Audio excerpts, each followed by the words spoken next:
Olá, gente. Bom dia mais uma vez, né? Vamos continuar aqui, vamos trabalhar. Vamos trabalhar agora com decretação da falência. Vocês estão vendo a minha tela? Me dá só o feedback aí, por favor. Ele mudou aqui. A sua tela, sim. Estão vendo agora a decretação da falência, autofalência, tudo aí, né? Tudo certinho, né? Sim, Então tá tá bom. dando Então pra tá ver. certinho. Então beleza. Então vamos lá. Então tá ótimo, então. Vamos trabalhar com a decretação da falência, né? Só relembrar questões relativas à convolução da falência na recuperação judicial. Nós vamos trabalhar ainda com a decretação da falência na modalidade de autofalência. Vamos ver aqui, ó. Pedido de falência realizado pelos próprios credores. Nós vamos falar sobre contestação do devedor, depósito elisivo e a sentença de procedência e improcedência do pedido de falência. Parece ser muita coisa, mas não é não, tá? Bem tranquilo mesmo. Eu só fracionei para não ter um documento gigante aí com muitas páginas. Fracionado assim fica melhor, tá? Então nós vamos começar aqui sobre a decretação da falência. Tá? Vou pegar aqui um pedacinho do nosso texto só para relembrar questões antigas e claro, vou trabalhando aqui também com o nosso bom e velho Paint, se ele abrir, né? Hoje está tudo muito lento aqui, não sei porquê. E aí, claro, nós vamos trabalhando aqui em conjunto, tá bom? Então, é a nossa ideia agora realmente é essa daí, para a gente poder trabalhar. Tá. Vamos só lembrar questões que se mostram importantes que trabalhamos em aulas passadas. Né? E aí, claro, está dentro dessa ideia toda que nós vamos trabalhar. Mas tivemos a oportunidade de ver em aulas passadas o que se mostra muito importante em se tratando de um processo falimentar, sem sombra de dúvidas. Eu só estou abrindo aqui o artigo 94 que eu vou utilizar, mas eu estava falando o que se mostra bem importante é que nós temos que lembrar sempre o seguinte, né? Não se esqueçam dessa regra básica. Quando nós falamos em falência, né, no modelo tradicional aqui, ó, mais usual, vamos assim dizer, em que o credor faz o pedido de falência, e nós estamos falando, né, da decretação da falência, não na modalidade de autofalência, mas assim da decretação da falência, quero destacar o seguinte conosco. Ó. Quando nós falamos em falência, naquela modalidade em que o credor vai pedir a falência do devedor e existe a possibilidade, porque veja, há ainda que se verificar se estão presentes todos os requisitos. Né? Então eu digo sempre que existe a possibilidade da decretação da falência por meio de uma sentença. Lembrando também que esse devedor, claro, ele pode apresentar algum meio de defesa. Né? Existe a possibilidade, de forma inequívoca, desse devedor, utilizando-se do contraditório, da ampla defesa, ele apresentar resistência àquele pedido de falência. Ou seja, aquele devedor não quer que a falência aconteça. E aí ele terá algumas possibilidades que nós vamos falar. Ele pode contestar, ele pode pagar, ele pode depositar, ele pode pedir recuperação. Né?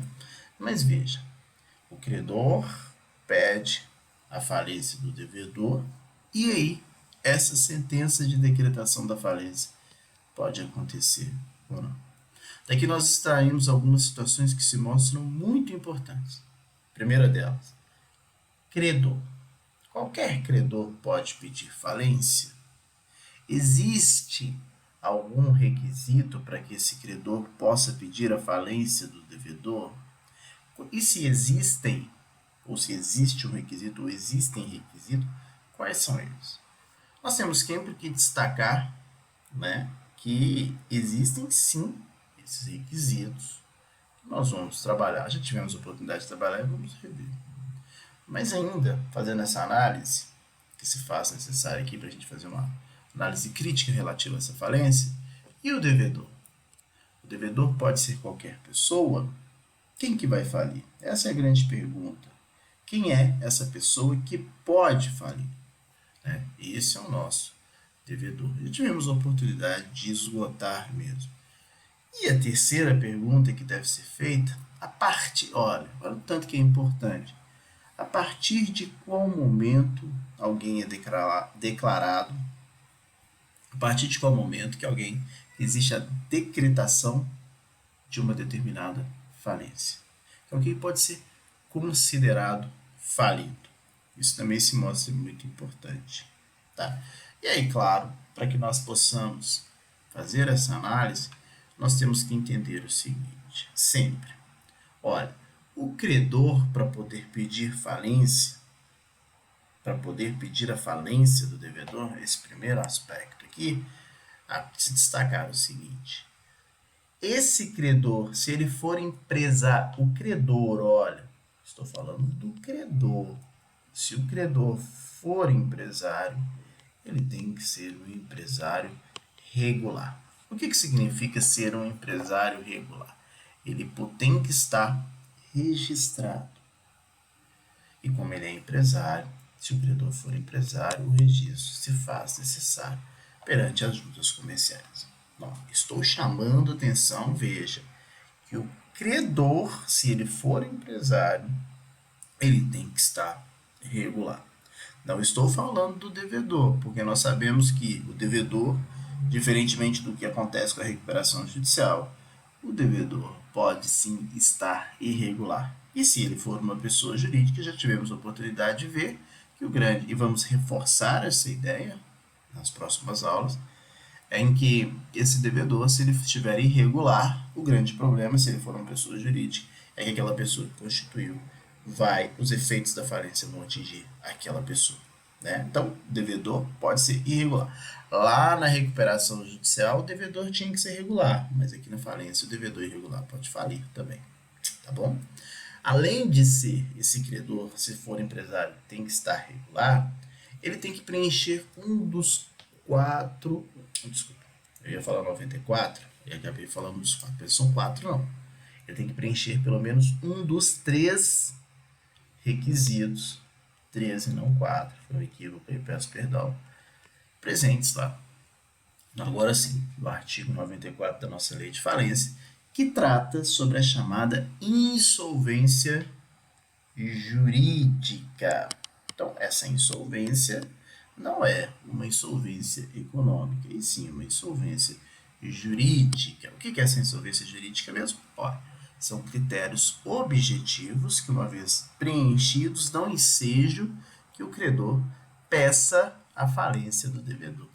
Se não acontecer pelo menos uma das três situações descritas no artigo 94, não pode pedir a falência daquele devedor. E essa insolvência jurídica, só para que nós possamos lembrar, ela se dá no primeiro, a chamada impontualidade injustificada, ou seja, o devedor não paga título protestado para fins falimentares, cuja soma seja superior o título ou os títulos. Lembrando que os credores ainda podem fazer o litisconsórcio ativo, né? Cuja soma seja de no mínimo 40 salários mínimos. Impontualidade injustificada. Nós temos ainda a chamada execução frustrada ou cumprimento de sentença frustrado. Situação prevista aqui no inciso 2º, em que o devedor, sem relevante motivo, ele deixa de cumprir uma sentença, ele deixa de pagar uma sentença, ou se esse devedor é executado, por exemplo, um título executivo extrajudicial, uma nota promissória, ele também deixa de pagar. Nesse caso, nós estamos diante de uma situação em que uma execução e um cumprimento de sentença foi frustrado. E a terceira situação são os atos de falência, que são aqueles atos dilapidatórios, atos ruinosos, atos todos com o intuito de causar prejuízo para com os credores, no intuito do devedor, utilizando-se de má fé, deixar ou tenta deixar de realizar o pagamento aos credores, né? Acontecendo então a nossa chamada insolvência jurídica, esse devedor, e lembremos-nos sempre que não é qualquer devedor, né? Olha a interrogação que foi feita, quem é o devedor que pode falir? Você tem que lembrar que é sempre um devedor empresário. Acontecendo então essas situações e o nosso devedor sendo um devedor empresário, nós teremos então, né, a possibilidade empresário. E só lembrando, nós já falamos disso várias vezes, né? Mesmo que isso for empresário, aquelas pessoas que estão definidas lá no artigo 2º da nossa lei, instituição financeira pública e privada, sociedade de economia mista, empresa pública, consórcio, né, capitalização, plano de saúde, operador de plano de saúde, entre outros, não se aplica. Mas, enfim, sendo empresário, existe a possibilidade de ter a decretação da falência.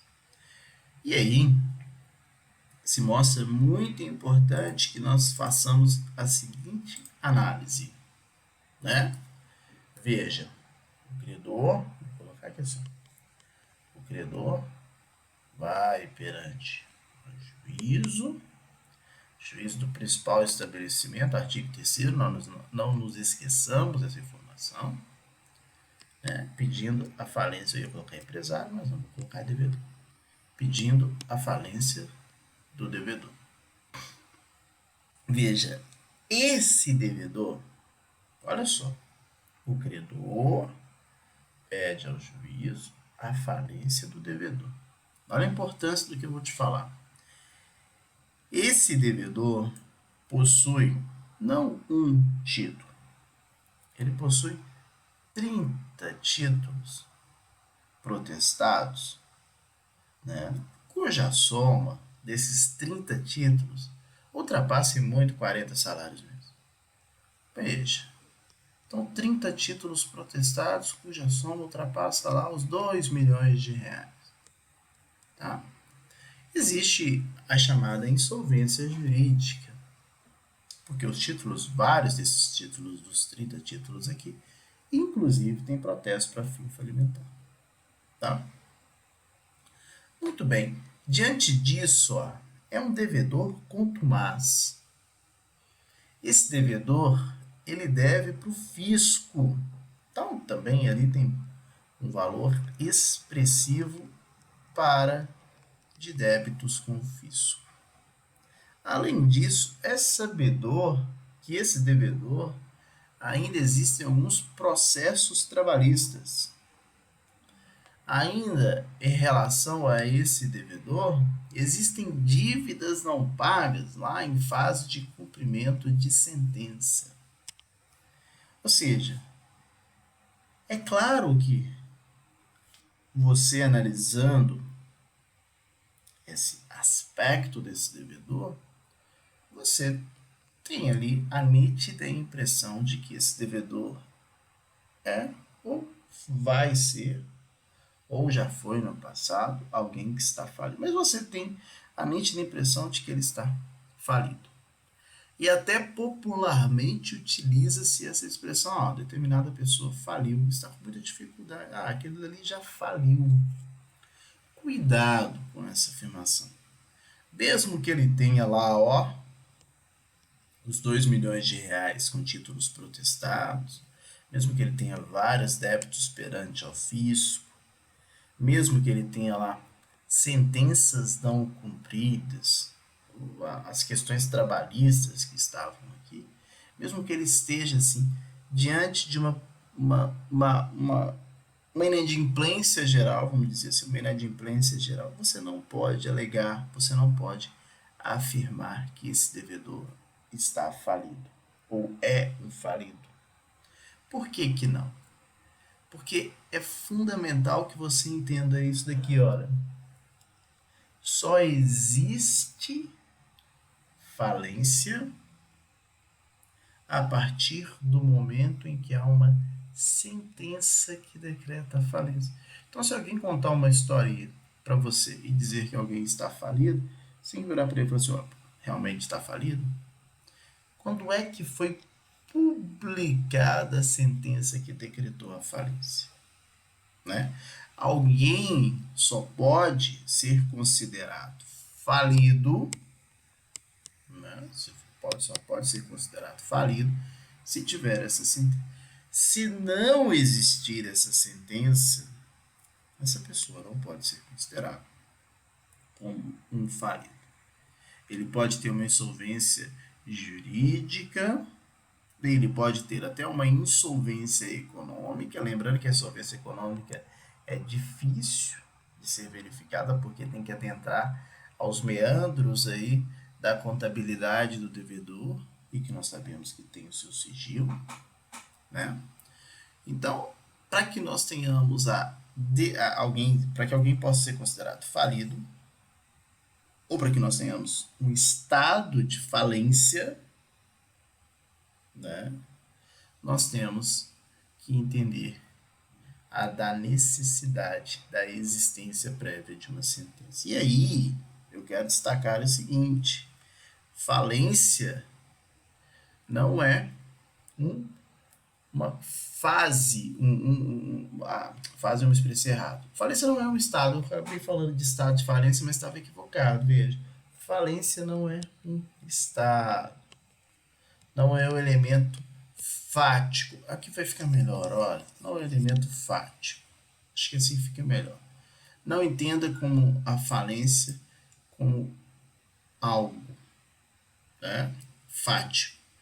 A falência é, sem sombra de dúvidas, um estado de direito e não fático. Agora ficou melhor. Não é um estado fático, é um estado de direito. Por que que está? Tem que ter a sentença. A falência, para que ela exista, mais uma vez, tem que ser decretada por sentença. Enquanto não existir essa decretação da falência, a pessoa pode ser considerada um mal pagador, aquela pessoa ali ainda pode ser considerada uma pessoa que está com uma impontualidade, né? Um caloteiro, vamos assim dizer, no fundo do jargão, mas falido, não. A partir do momento que tem a falência, aí sim ele é considerado um falido. Então, a falência é um estado de direito e não um estado de fato. Tá? Muito bem. Quero destacar também, e aí nós estamos refinando as nossas ideias, lembrando que tudo isso que eu já falei com vocês várias vezes, né, só para a gente concatenar melhor as nossas ideias, tudo isso que eu estou falando está presente aqui: sujeito passivo, insolvência, decretação da falência que se faz necessária, impontualidade injustificada, né? Então, assim, ressaltar que a falência é um estado de direito, né? Então, cuidado com essa questão toda. Então, tudo aqui. Depois você vai fazer uma leitura com calma, né? Aqui não deixe de fazer a leitura do nosso material aí, que se mostra bem necessário mesmo. Tá bom? Então, dito isso, eu quero destacar com vocês o seguinte: olha, a decretação da falência, normalmente ela acontece. Eu estou colocando aqui no alto, mas fica ruim. Normalmente ela acontece a pedido do credor ou dos credores, que o credor, se for empresário, tem que estar regular, não esqueça disso. Pede ao juízo falimentar, né, para que seja decretada a falência do devedor. E aí, claro, esse devedor, nós vamos ver daqui a pouquinho, existe a possibilidade de contestar, existe a possibilidade de ainda fazer o depósito adesivo ou pagar, né? Ele pode pagar também ou pode pedir, veja, no prazo para apresentação da contestação, que são 10 dias, pode pedir a recuperação judicial. Tá? Recuperação judicial que tivemos a oportunidade de ver em aulas passadas. Né? Então ele pode pedir a recuperação judicial. É um dos meios que ele tem aí para que não se tenha a falência decretada. Fato é que, uma vez, se o devedor conseguir, né, não deixar que a falência seja decretada, como vimos, ele não será considerado falido. Mas antes de verificarmos essa situação que se mostra bem importante aqui no que se refere à possibilidade ou às possibilidades que esse devedor tem quando demandado no processo de falência, né, se faz necessário relembrar, e é só relembrar mesmo, do nosso artigo 73 da Lei 11.101. Afinal de contas, eu acabei de falar com os senhores aí sobre recuperação judicial. E aí nós temos que lembrar de uma situação que já tivemos aqui, já foi objeto das nossas aulas, mas que nós temos aqui, que sem sombra de dúvidas, trabalhar um pouco com ela no sentido de relembrar. Né? O que eu estou falando? Da convolução da recuperação judicial em falência.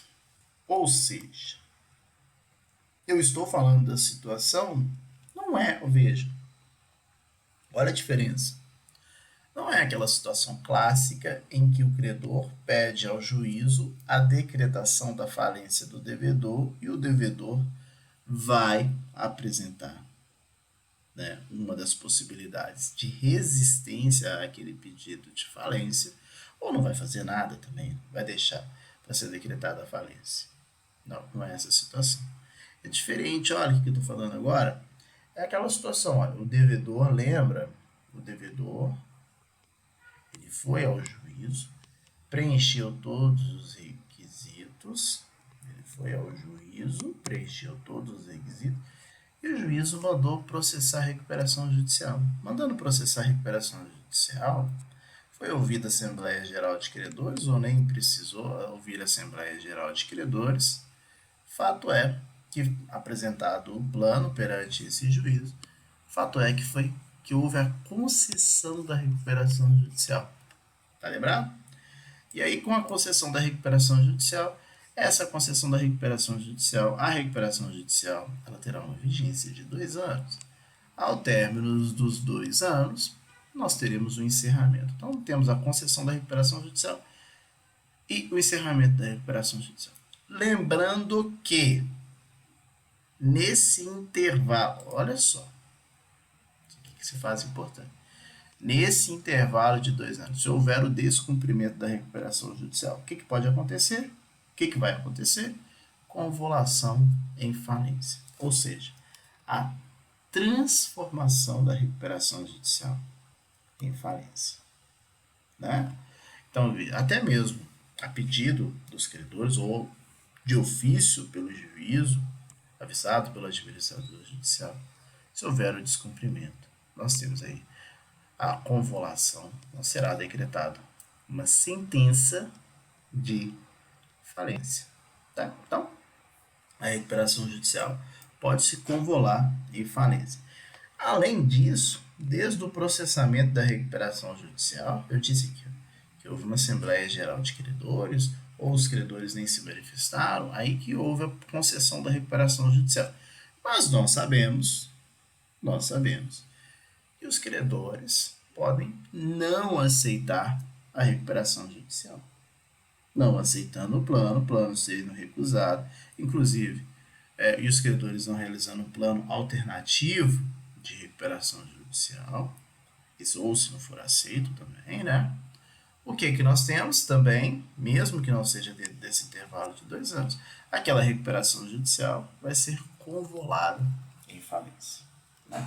Então, essas hipóteses estão trazidas aqui no artigo 73, que se mostra importante fazer uma releitura dele, agora com outros olhos, já entendendo que a recuperação judicial, como já tivemos a oportunidade de ver, pode ser transformada em falência. E o juiz vai decretar a falência durante o processo de recuperação judicial quando? Ó, por não deliberação da Assembleia Geral de Credores na forma do artigo 42 da CEA. Por deliberação da Assembleia Geral de Credores na forma do artigo 42 dessa lei. Decisão da Assembleia. Pela não apresentação pelo devedor do plano de recuperação judicial no prazo de 60 dias, como está lá no artigo 53 da lei, a partir do processamento da recuperação judicial.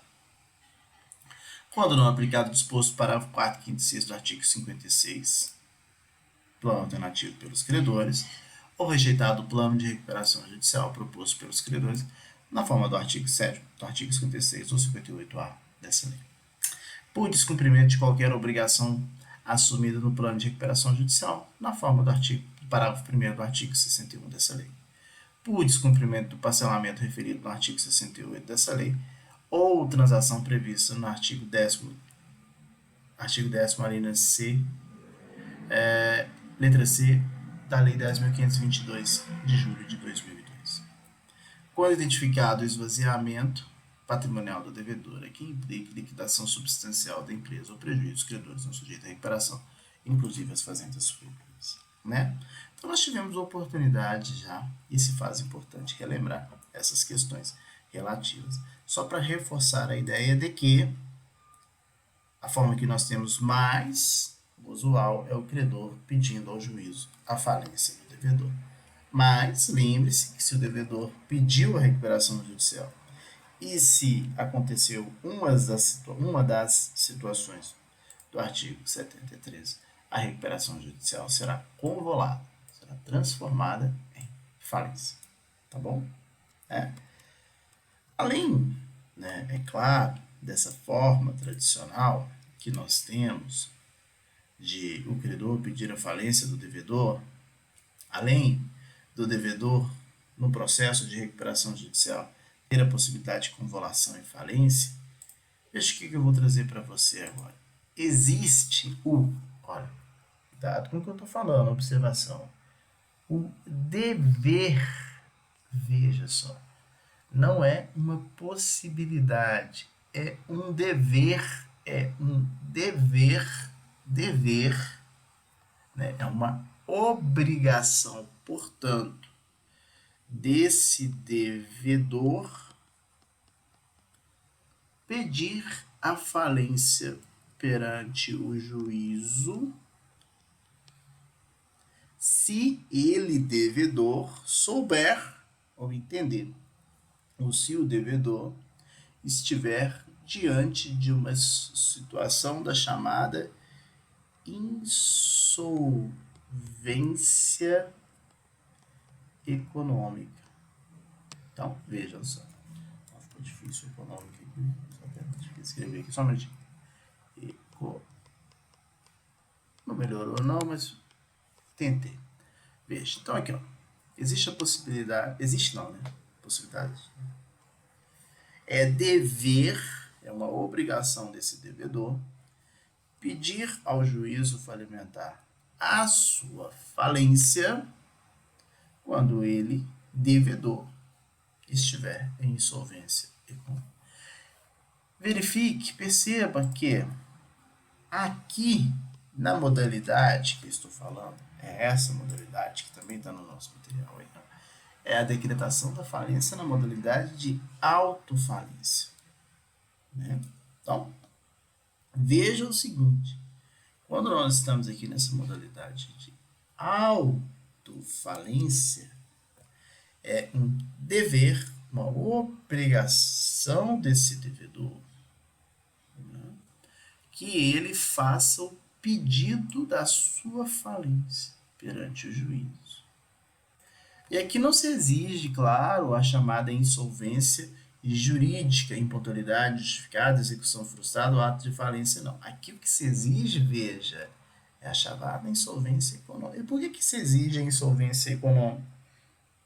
Pelo simples fato de que o devedor, diferentemente do que acontece com os credores, ele, devedor, sabe da sua real situação econômica e financeira. E quando ele sabe, ele tem o dever de informar ao juízo que está em estado falimentar. Alguns dos nossos autores nos dizem o seguinte: olha, esse dever é um pouco inócuo. Por quê? Porque não há nenhuma penalidade trazida na própria lei de falência. Então veja, quando nós falamos da modalidade da autofalência, ou seja, da falência requerida pelo próprio devedor, nós estamos aqui, poucos artigos. Artigo 105 até o artigo 107 da nossa lei. É claro que na modalidade de autofalência não existe a possibilidade de resistência do pedido pelo devedor. Claro, porque é o próprio devedor que está informando ao juízo que ele está ele entende que está em um estado falimentar, que é uma insolvência econômica, e quer que esse estado realmente se configure por meio da decretação da falência, passe a ser um estado de direito. Então, não tem a possibilidade de contestar, claro, não tem, porque ele mesmo está pedindo. Não tem a possibilidade dele pagar para ele mesmo, né? Só estou dando esses exemplos, nem pedir recuperação judicial, porque na verdade ele sabe que a atividade dele é uma atividade que não é viável, tanto que ela está numa insolvência econômica. Se ele pudesse ter a recuperação judicial, ou se ele se amoldasse à recuperação judicial, ele iria pedir a recuperação judicial. Mas como estava falando, alguns dos nossos doutrinadores nos dizem que esse dever trazido aqui, ó, o devedor em crise econômica e financeira que julga não atender os requisitos para pleitear a recuperação judicial, deverá, não é pode, deverá requerer ao juízo a sua falência, expondo as razões da impossibilidade do prosseguimento da atividade empresarial, acompanhado dos seguintes documentos. Ó. Essa exposição das razões da impossibilidade do prosseguimento da atividade empresarial é explicar a insolvência econômica. Por que é um pouco inócuo? Porque não tem nenhum tipo de sanção, né, na própria lei de falência. Mas isso não vai ser tão inócuo assim, não. Nós vamos ver. Só um minutinho que eu acho que tem uma pergunta aqui. Fiquei com dúvida isso quanto à VA de insolvência na EVA foi requerida pelos credores. Não entendi a pergunta, ou pelo devedor.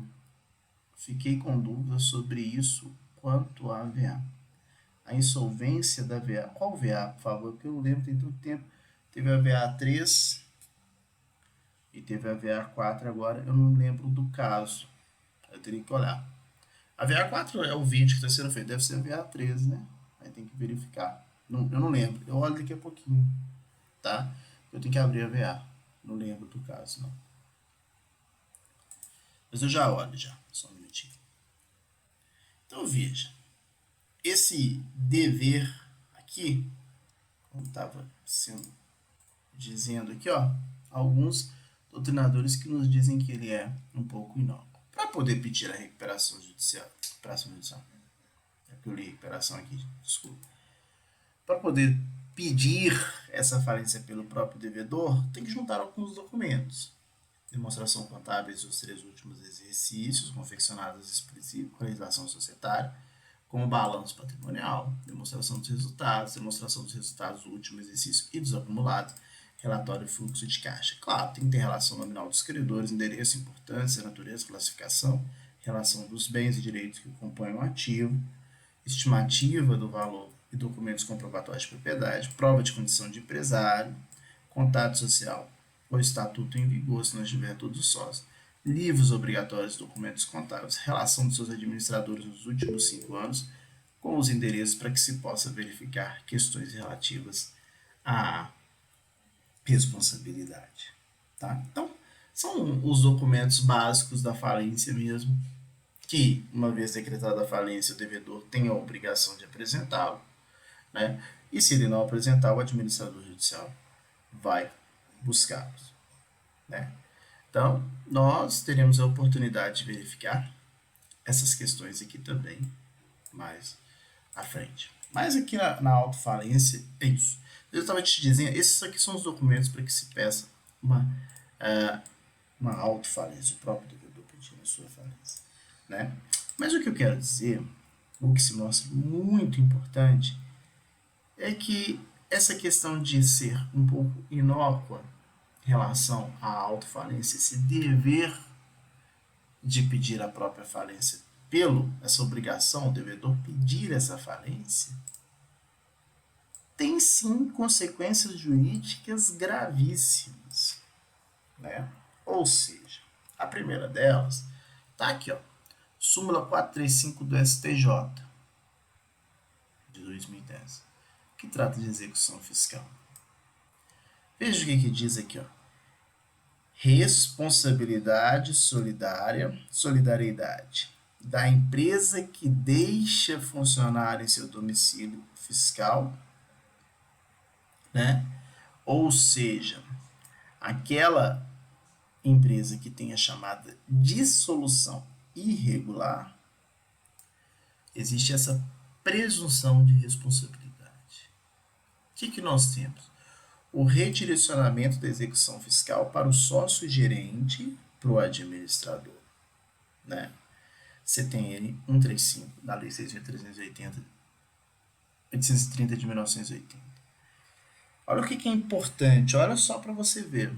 Presume-se dissolvida irregularmente a empresa que deixar de funcionar no seu domicílio fiscal, sem comunicação aos órgãos competentes, legitimando o redirecionamento da execução para os administradores, para quem tem aquele sócio de gestão. Ó, mais uma vez. Presume-se dissolvida irregularmente a empresa que deixar de funcionar no seu domicílio fiscal. Por que eu estou te dizendo isso? Aquilo que parece que não tem nenhuma importância, esse dever de encerrar a sua atividade, ele se mostra bastante importante, sim. Veja, a partir do momento em que o devedor,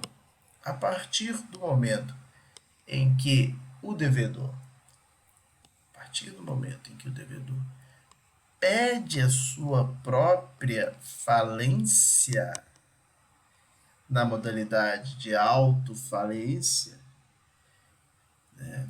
A partir desse momento, esse devedor, quando pede a sua própria falência, e a partir do momento em que o juízo decreta essa falência, nós teremos a oportunidade de ver que com a decretação da falência ele torna-se falido, ele vai ser, né, expropriado dos seus próprios bens, vai ser afastado dos seus próprios bens, o devedor, e esses bens, claro, vão para poder realizar o pagamento do credor. E mais importante do que isso, o que a falência acarreta, e nós vamos ver isso lá nos efeitos da falência, principalmente com o encerramento do processo falimentar. Com o processo falimentar, realizado, né, não realizado, na melhor dizendo, o que nós temos aqui? Feita a falência, pedido de falência, foi para o juízo decretou a falência por meio de sentença, é um estado de direito. O devedor, ele não fica mais com os seus bens, o devedor é afastado dos seus bens, os bens são transformados em ativo circulante, dinheiro, preferencialmente para poder pagamento aos credores. E existem duas possibilidades: pagamento de todos os credores, habilitação. Não pagamento de todos os credores, aquela pessoa será considerada falido, efetivamente, e será decretada uma sentença de decretação de encerramento da falência, e ele efetivamente considerado falido. O que eu quero dizer? Com o encerramento dessa falência, não sendo realizado o pagamento de todos os credores, o que nós temos? Nós temos o encerramento, veja a importância, o encerramento regular da atividade. Então, o que eu quero dizer com isso? A partir do momento em que você não pede a modalidade, a partir do momento que o empresário não pede a modalidade de autofalência e não promove o encerramento daquela atividade de forma regular, quem pode ser responsável? O sócio-gerente, o administrador daquela atividade. Mas a partir do momento em que, ao contrário, se pede a própria falência e é decretada, independentemente se vai pagar ou não todos os credores, independentemente de verificação de responsabilidade, se não pagou todos os credores, não há não há essa presunção de responsabilidade do administrador previsto lá no CTN, né? Tem que provar. Se provar, o administrador vai responder, mas não há essa presunção, porque o pedido de falência, sem sombra de dúvidas, da modalidade de alta falência é uma forma de encerramento regular da atividade. Então se mostra muito importante.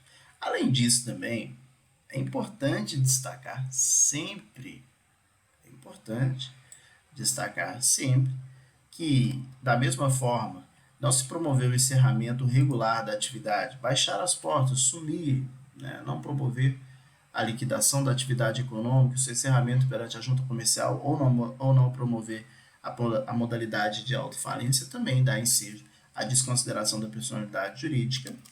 E aí, claro, em se desconsiderando a personalidade jurídica, não leva em consideração a personalidade jurídica, claro, e aí os efeitos da falência podem atingir, ou os efeitos de uma execução podem atingir os bens dos sócios. Fato é que esse não encerramento regular dá ensejo à desconsideração da personalidade jurídica. Tá? Te convido também a fazer essa leitura. A legitimidade, claro, do pedido de autofalência é do próprio devedor. Pedido nos termos do artigo 105, igual nós vimos. Tá? A sentença, o juízo vai decretar a sentença e a sentença vai conter todos os elementos, né, e nós teremos oportunidade de vir de processo manual de recuperação judicial. De falência, tá? De falência, perdão. De falência. Mas isso nós vamos ver aqui daqui a pouquinho. Na sentença de procedência e procedência do pedido. Nós estamos só refinando as nossas ideias e agora nós vamos avançar mais um pouquinho aqui dentro dessa ideia. Deixa eu ver se tem algum questionamento.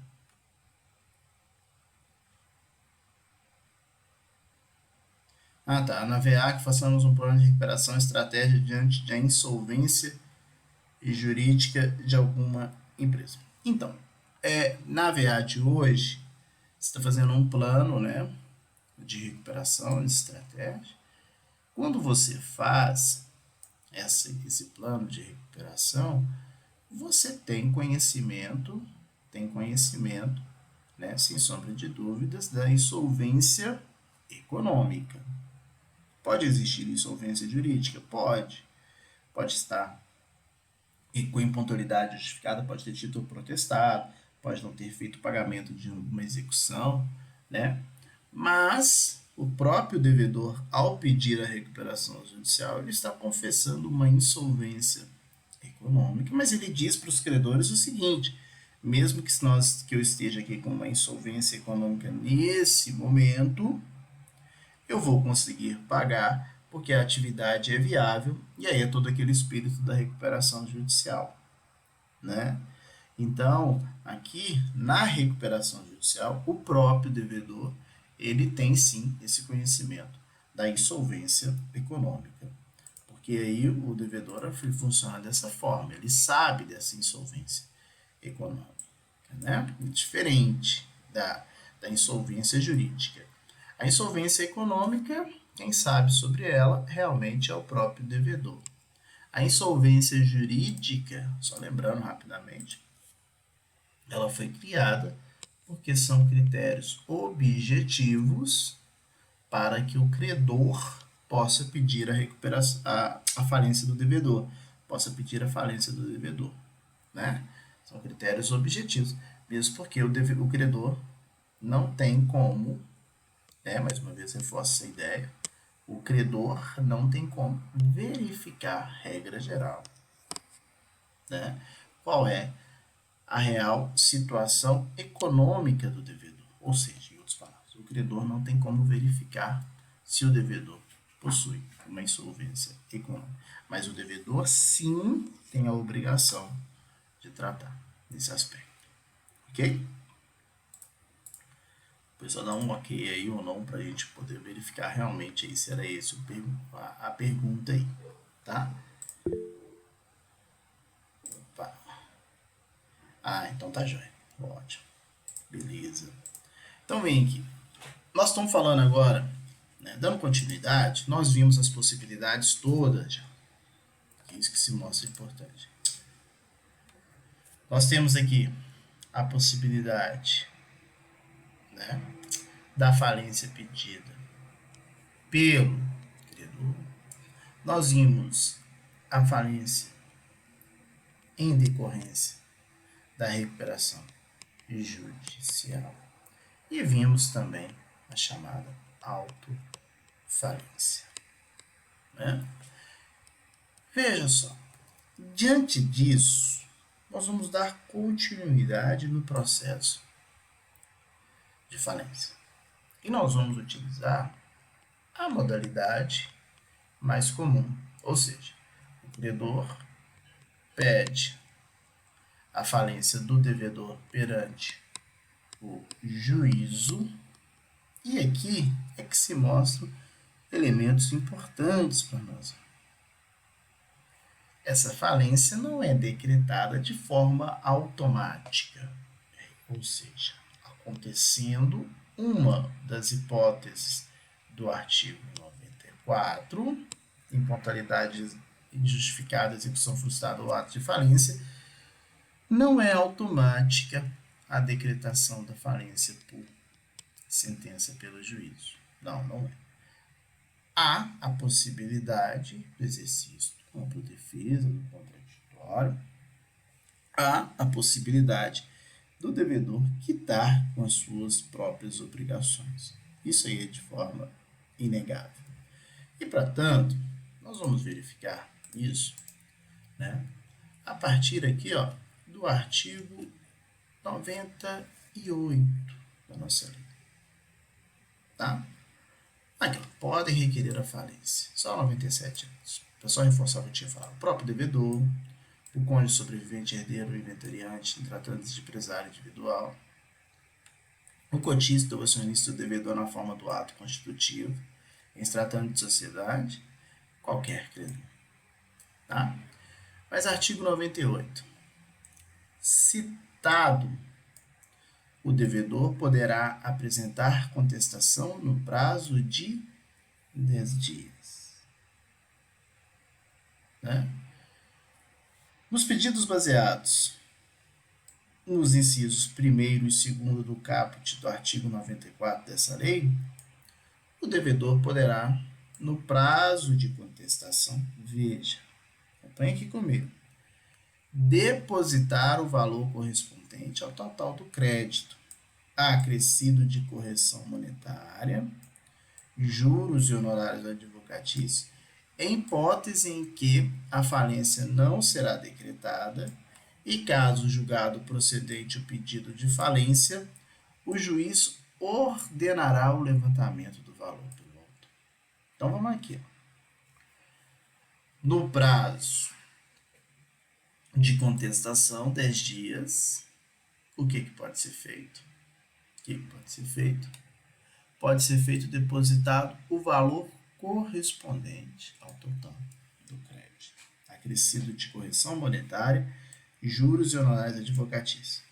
Hipótese em que a falência não será decretada e, caso julgado procedente o pedido de falência, o juiz ordenará o levantamento do valor pelo autor. Né? Então, quais são as hipóteses que estão se amoldando aqui para a gente? Olha, vamos com calma. O que o devedor pode fazer na falência? Acho que eu tenho aqui no texto, vai ficar mais fácil para a gente. Olha, o que o devedor pode fazer na falência? Como vimos, ele pode, né? Deixa eu só ver se eu coloquei isso aqui. Pelo que eu me recordava, eu tinha. Ah, tá aqui. O que o devedor pode fazer? Citado, o devedor tem um prazo de 10 dias para poder fazer algumas situações. Olha o que ele tem. O devedor pode contestar. Nesse caso, o juiz, se acolher as razões da defesa, vai julgar improcedente o pedido de falência. Vai só contestar. O que o devedor também pode realizar? Ele pode contestar e realizar o depósito elisivo. O que é esse depósito elisivo? Acompanhe aqui comigo. Ó. O depósito elisivo é o que está presente aqui no artigo 98, parágrafo único. No prazo de contestação, ele pode depositar ao devedor o valor correspondente ao total do crédito acrescido de juros, correção monetária, honorários advocatícios. E a falência não vai ser decretada. Se for julgado procedente o pedido de falência, o autor vai levantar esse valor que está lá nos autos. Agora, quando nós falamos em depósito elisivo, cuidado. Primeira situação, ele só pode ser em dinheiro. Pode depositar uma fazenda que vale 500 milhões de reais? Você até pode. Mas funciona como depósito elisivo? Não.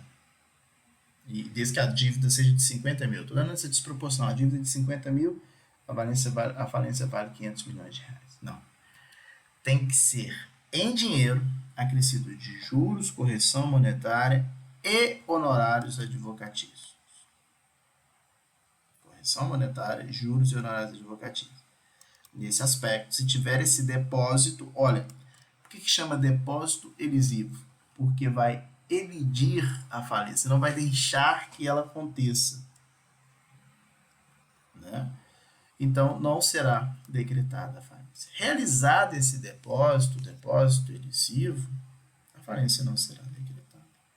É por isso que o devedor ele pode depositar e falar, olha, o juízo está garantido, mas eu estou contestando.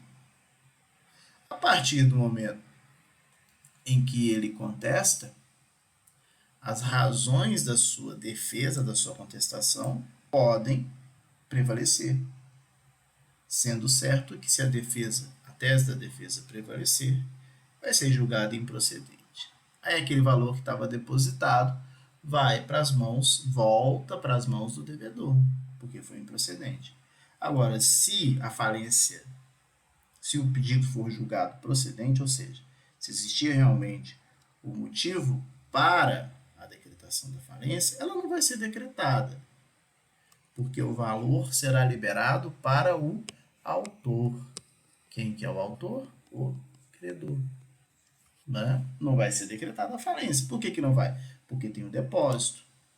Não há que se falar em decretação da falência, uma vez que o valor já está depositado lá. Né? O devedor pode apenas depositar, não contestar. Se ele só faz o depósito e não contesta, ele está pagando. Né? E aí é importante essa visão, né? Existe uma insolvência jurídica, mas não existe uma insolvência econômica. Por que jurídica? Porque teve uma das possibilidades do artigo 94 de se pedir a falência. E por que não tem insolvência econômica? Olha, ele está pagando, ele apenas depositou. Então ele está pagando. Ainda, veja, o que pode acontecer? O devedor pode ele pode quedar-se inerte. Ele não pode fazer nada. O devedor deixa transcorrer o prazo sem contestar ou depositar. Aí vai ser decretada a falência. Mas, além disso, o devedor também pode pedir recuperação. No prazo de contestação, o devedor também pode pedir recuperação judicial. Ou seja, ele pode pedir aí essa recuperação judicial. E uma vez atendido todos aqueles requisitos da recuperação judicial, o que nós teremos agora não é uma sentença de decretação da falência, e sim o processamento da recuperação judicial. Mas aí tem que estar presente todos os requisitos da recuperação judicial.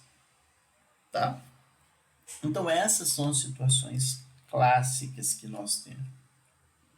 O devedor apenas contesta, assume o risco da contestação não prevalecer. Como assim contesta? A pessoa pensa, mas a pessoa está devendo e tal, vai contestar o quê?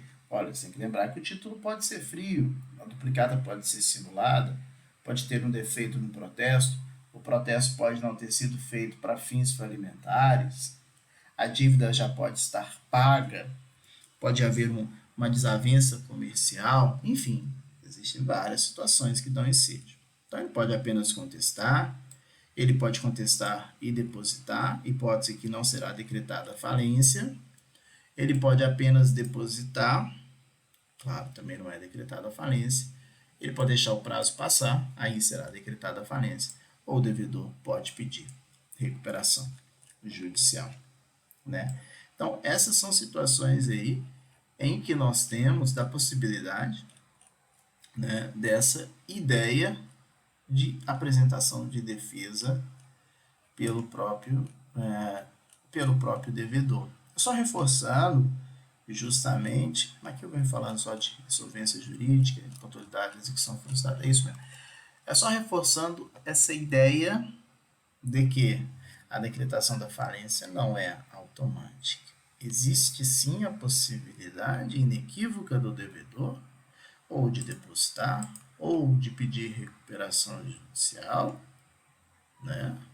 Aqui é uma falência requerida com base no artigo 94, poderá ser não será decretada se falsidade do título, prescrição, nulidade da obrigação, pagamento de dívida, qualquer outro fato que estiga ou não legitime a cobrança do título, vício em protesto, a apresentação do pedido de recuperação judicial no prazo de contestação, observados os requisitos do artigo 51 da lei, cessação das atividades empresariais por mais de 2 anos antes do pedido de falência comprovada por documento hábil no registro de empresas, o qual não se prevalecerá contra qualquer outra prova do exercício posterior ao ato registrado, né? Então, existem essas possibilidades para a não decretação da falência. É claro, superado essa questão relativa à possibilidade de resistência do devedor e ele não conseguir fazer nenhum tipo de resistência à pretensão do credor, por não se amolda algumas daquelas situações trazidas agora, ou ele não pagou, ou ele não pediu recuperação judicial, ou ele não contestou, ou mesmo contestando não foi suficiente. O que nós temos? Agora sim, nós temos a sentença que vai julgar procedente o pedido de falência, né? E aí a última parte nós já vamos encaminhando para o nosso final. Nós temos a sentença de procedência do pedido de falência e também temos a sentença de improcedência do pedido de falência. Quando é que vai ser improcedente? Ué, quando as razões da contestação, quando as razões da contestação forem insuficientes para elidir ali aquele pedido de falência. Falsidade do título, prescrição, nulidade, pagamento, qualquer outro fácil, vício do protesto ou seu instrumento, né? Temos aí a improcedência. É importante destacar o seguinte, no que se fala a essas sentenças. Eu queria que você entendesse o seguinte, olha, quando o juízo dá uma sentença no processo de falência, né, a pedido do credor, existem duas possibilidades. Ou o processo acaba, aquele provimento jurisdicional do juízo de primeira instância, ele não tem que fazer mais nada, ou, ao contrário, agora é que se inicia efetivamente o processo falimentar. Como assim? Veja aqui comigo. Se o juízo julga improcedente. Peraí que tá difícil de escrever. Ele julgou aqui, ó, improcedente. Tá? Ajuda aqui, vai com muita dificuldade, você vai ver aqui, fazendo esforço aí que é improcedente. Se ele julgou improcedente o pedido de falência, acabou para esse juízo a análise daquele processo. Ele já deu a sua sentença. A pessoa pode recorrer? Pode, mas ele vai lá para o Tribunal de Justiça, vai para os desembargadores, Os embargadores podem rever, mas o juízo não faz mais nada, não. Então acabou. Se acabou, o recurso que julga a improcedência, né, o recurso contra uma sentença que julgou improcedente o pedido de falência, é a apelação. Tem que ser.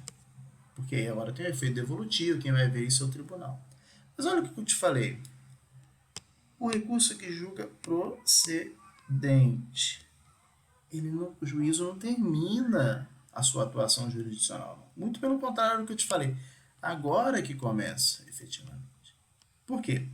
Porque agora que serão arrecadados todos os bens, vai ser nomeado administrador judicial, vai arrecadar todos os bens, vai vender todos aqueles bens para poder fazer pagamento para os credores. E finalmente lá, depois o juízo vai encerrar isso. Olha, a atividade dele não acabou não. Então, dessa sentença que julga procedente, como não acabou, continua aqui com o juízo, os autos continuam aqui, né, com o juízo de primeira instância. Eventual recurso contra a sentença que julga procedente vai para o tribunal também, mas o recurso é o agravo, né, de instrumento. Deixa eu pegar aqui. Tá aqui no artigo que fica melhor. Artigo 100, porque tá difícil de escrever. Peço perdão aí. Né? Veja. Vamos ver o artigo. Da decisão que decreta a falência, cabe agravo de instrumento. Quando julga procedente, agravo de instrumento. Da sentença que julga improcedente, cabe apelação. Por quê? Por quê?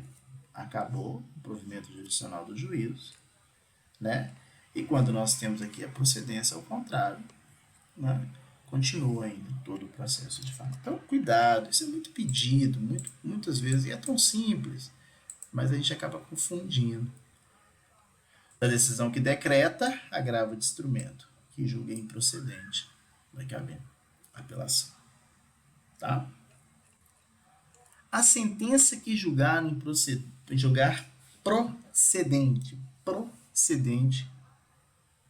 o pedido de falência. O que ela tem que ter? Além de todos os elementos que todos e quaisquer sentenças devem ter, né, o relatório, a fundamentação e o dispositivo, ela tem elementos próprios dela mesmo que se fazem necessários. Tá? O que ela tem? Síntese. Eu vou pedir licença, nós vamos perpassar aqui pelo que ela tem essa sentença de decretação de falência, né, para a gente reforçar algumas ideias, mas depois você vai fazer uma leitura aí com calma. Síntese do pedido, identificação do falido e os nomes de quem foram ao seu tempo administradores.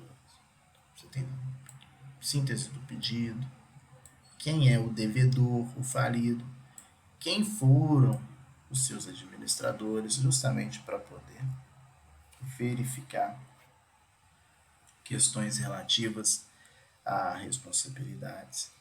Vai fixar o termo legal da falência, nós vamos falar um pouco melhor na aula própria do termo legal da falência, sem poder retrotraí-lo a mais de 90 dias contados do pedido de falência, do pedido de recuperação judicial ou do primeiro protesto por falta de pagamento, excluindo para essa finalidade os protestos que tenham sido cancelados. Esse termo legal da falência é o seguinte, olha. Foi decretada a falência pelo juízo. O que ele pode fazer? Ele pode retrotrair ou retroagir. 90 dias. Contados da decisão da sentença? Não. Existem aqui umas variantes que ele pode retroagir. E nesse momento que vai retroagir, esses 90 dias, os negócios que foram realizados dentro desse período poderão ser revistos pelo juízo, porque é um período em que já se considera como falido aquele devedor. Consegue ver? Não? Então não é da sentença que decretou. Existem algumas situações. 90 dias que o juiz pode retornar, né, e que ele entende que já aconteceu, que ele não, né, o legislador entende que já tinha a falência acontecido, pode retroagir aí em tantos. Ó. 90 dias do pedido de falência, no caso de ato de falência. Então, pedido, distribuição lá. Pode voltar 90 dias. Ou da recuperação judicial que virou falência. Pediu recuperação judicial lá atrás, convalidou em falência. Pode retroagir ainda 90 dias do pedido da recuperação judicial. Ou do primeiro protesto por falta de pagamento. O primeiro protesto aconteceu lá em 2019. Então pode voltar ainda 90 dias da data do primeiro protesto. Tá? A partir desse momento, o juiz pode reanalisar, né, fazer uma análise relativa aos negócios que foram realizados por aquele devedor. Vai ordenar ao falido que apresente no prazo de 5 dias relação nominal dos credores, indicando endereço, importância, natureza e classificação dos respectivos créditos. Até mesmo porque aqueles credores que não estiverem nessa lista informada pelo devedor, eles têm o prazo de 15 dias para poder realizar a habilitação administrativa perante o administrador judicial. Vai suspender todas as ações e execuções contra o falido, ressalvadas as hipóteses do parágrafo 1º e 2º dessa lei.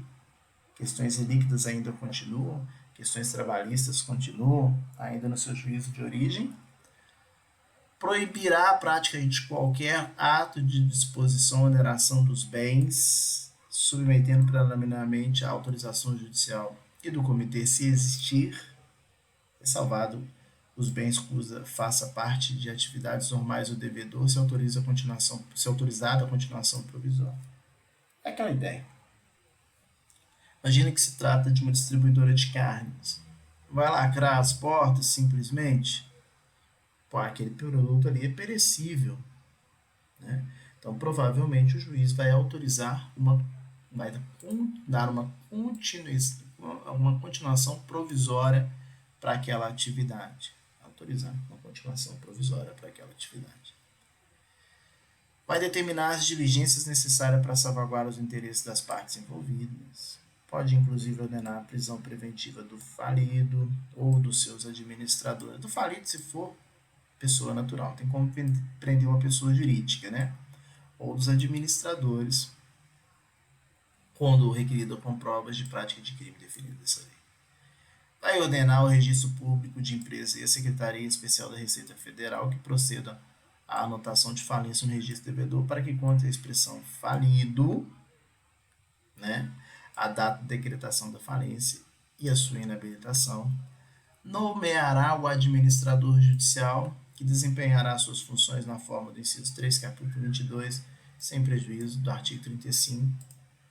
Determinará a expedição de ofício aos órgãos de repartições públicas. Lembrando que o administrador judicial, né, é o mais importante, é um dos mais importantes aqui dentro da falência, a partir verificando inclusive, né, todos os bens. Nós temos que entender a sua importância, principalmente na verificação dos bens,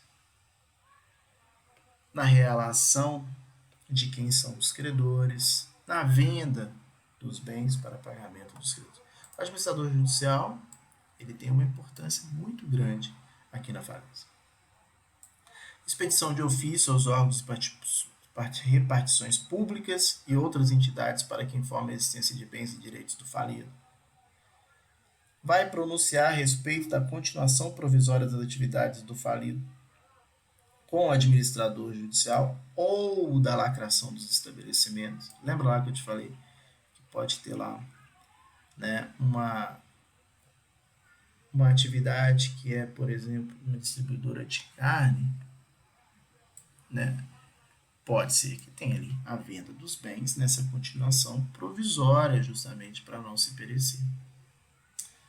Se não tiver essa continuação provisória, tem que lacrar o estabelecimento. Falência, diferentemente do que acontece com a recuperação judicial, não é a continuidade da atividade, e sim o encerramento. Determinará, quando entender conveniente, a convocação da Assembleia Geral, convocação de credores para a constituição de comitê de credores. Ordenará a intimação eletrônica, nos termos da legislação vigente, respeitava as prerrogativas funcionais respectivamente do Ministério Público, das Fazendas Pública Federal dos Estados, dos Distrito Federal e dos municípios em que o devedor tiver estabelecimento para que tome conhecimento da falência, né? Então, basicamente, essa é a nossa sentença de decretação da falência, tá? Decretada a falência, nós entramos numa nova etapa essa agora principalmente administrada, né? A expressão é ruim porque chama administrador judicial, mas que tem uma gestão, vamos assim dizer, desse administrador judicial, que basicamente será que vai terminar essa nova etapa com a decretação da falência. Primeiro, encerramento da atividade, que vai terminar com a venda dos bens do falido para pagamento dos credores. O que nós temos é um afastamento do devedor dos bens, porque ele é completamente incompetente, como já falamos, né? E esses bens, o produto desses bens será repartido para os credores. E aí nós teremos aulas seguintes falando sobre esse pagamento pelos credores e o encerramento do processo de falência. Tranquilo? Deixa eu só encerrar aqui e volto para a nossa aula. Um minuto só.